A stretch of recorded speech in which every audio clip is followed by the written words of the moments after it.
ദേശാഭിമാനിക്ക് പാർട്ടിയുടെ രൂക്ഷ വിമർശനം. PV അൻവറിന്റെ വാർത്താ സമ്മേളന വാർത്ത ഒന്നാം പേജിൽ നൽകിയതിന് ദേശാഭിമാനിക്കെതിരെ വാളെടുക്കുകയാണ് ഇപ്പോൾ പാർട്ടി. എന്നാൽ എല്ലാ വിമർശനങ്ങൾക്കും നിഷേധാത്മക വിശദീകരണമാണ് ദേശാഭിമാനിക്ക് ഇപ്പോൾ. മുഖ്യമന്ത്രിയും പാർട്ടിയും തള്ളിപ്പറഞ്ഞ PV അൻവറിന്റെ വാർത്താ സമ്മേളനം വാർത്തയാക്കി ഒന്നാം പേജിൽ വലിയ പ്രാധാന്യത്തോടെ പ്രസിദ്ധീകരിച്ച ദേശാഭിമാനി നിലപാടിനെതിരെ പാർട്ടി നേതൃത്വത്തിനുള്ള അതൃപ്തിയാണ് ഈ വിവാദങ്ങൾക്കൊക്കെ കാരണം. സംസ്ഥാന സെക്രട്ടറിയുടെയും LDF കൺവീനറുടെയും പ്രസ്താവനയ്ക്കൊപ്പം അൻവറിനെയും കൂട്ടിച്ചേർത്തതാണ് പ്രശ്നം രൂക്ഷമാക്കിയിരിക്കുന്നത്. പാർട്ടി വിരുദ്ധരുടെ വാർത്തയും നന്നായി കൊടുക്കണമെന്ന തീരുമാനമനുസരിച്ച് ചെയ്തതാണെന്നാണ് ദേശാഭിമാനിയുടെ വിശദീകരണം. എന്തായാലും ദേശാഭിമാനിയുടെ ഈ നടപടിയെ പാർട്ടി ഒരിക്കലും അംഗീകരിച്ചു കൊടുക്കില്ല.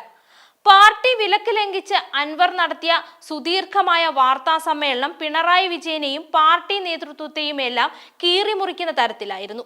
ദേശാഭിമാനി പത്രത്തിൽ അടുത്ത ദിവസം ഒന്നാം പേജിൽ തന്നെ ഇത് ഭംഗിയുള്ള വാർത്തയായി വന്നു.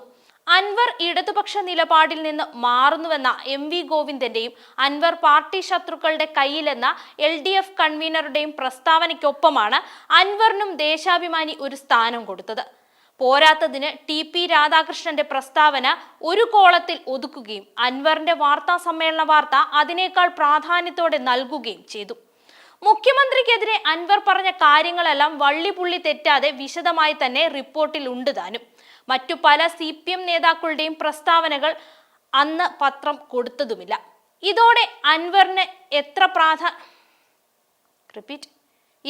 അൻവറിന് ഇത്ര പ്രാധാന്യം കൊടുക്കേണ്ടിയിരുന്നോ എന്ന ചോദ്യം പല നേതാക്കളും ഉയർത്തി.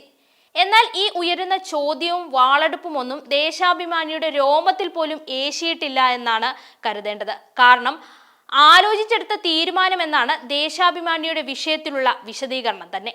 പാർട്ടി ശത്രുക്കളുടെ വാർത്തയും നന്നായി കൊടുക്കണമെന്നാണ് ഇപ്പോഴത്തെ നയമെന്നാണ് അവരുടെ വാദം.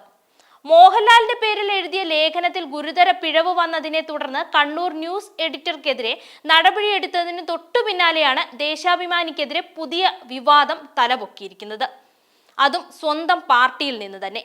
എന്തൊക്കെ ന്യായീകരണം വിളമ്പിയാലും അൻവറിനെ താങ്ങി നിർത്തിയ ദേശാഭിമാനി നാളെ മറുപടി പറയേണ്ടി വരുമെന്ന് തീർച്ചയാണ്.